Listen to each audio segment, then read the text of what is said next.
L'articolo di Roberta Polese sul Corriere.it. Il videopoker dell''ndrangheta piazzati nei locali del Veneto.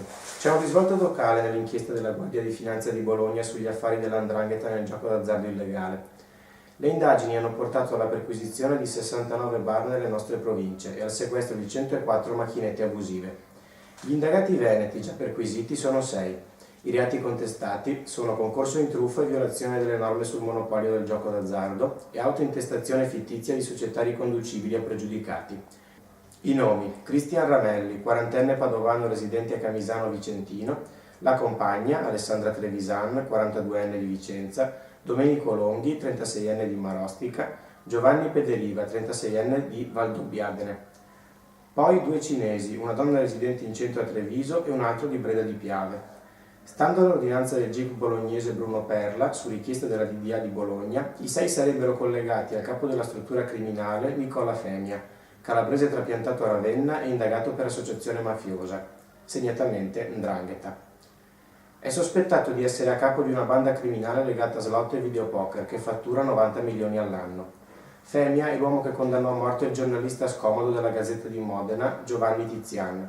Il 52enne calabrese aveva organizzato gli affari anche in Veneto con la collaborazione di Cristian Ramelli.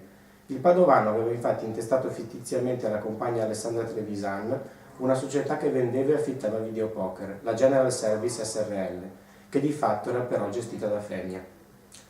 Per capire come avviene il raggiro basta capire come funziona una macchinetta videopoker installata da un gestore o noleggiatore a un negoziante.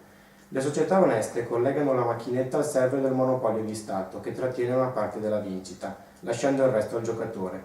Il barista ha una percentuale dal gestore che gli affitta la macchinetta, ma non può essere completamente ignaro che il monopolio venga truffato. La criminalità organizzata gira invece il monopolio, installando il server all'estero. Così lo Stato viene tenuto all'oscuro delle vincite, che vanno nelle tasche delle cosche, le quali tengono sul libro paga le società che lavorano per loro. Ed è quello che sarebbe avvenuto con la società di Ramelli. Quella relativa alla General Service SAS di Ramelli è una vicenda per più aspetti significativa dei metodi utilizzati da Femia per la sua ascesa economica, dice il GIP. In sostanza Femia nel 2010 vanta un credito nei confronti del padovano Ramelli. Quest'ultimo non paga e il Femia prende in cambio quote della sua società, fino a diventarne il capo occulto. L'obiettivo poi è distribuire macchinette. Per far questo Femia non si fida di Ramelli e manda un suo emissario napoletano, Pasquale La Pasta. Quest'ultimo, scrive il GIP, è coinvolto nella vicenda dell'aggressione armata ai danni del negoziante di Camisano Vicentino, che non vuole comprargli le macchinette.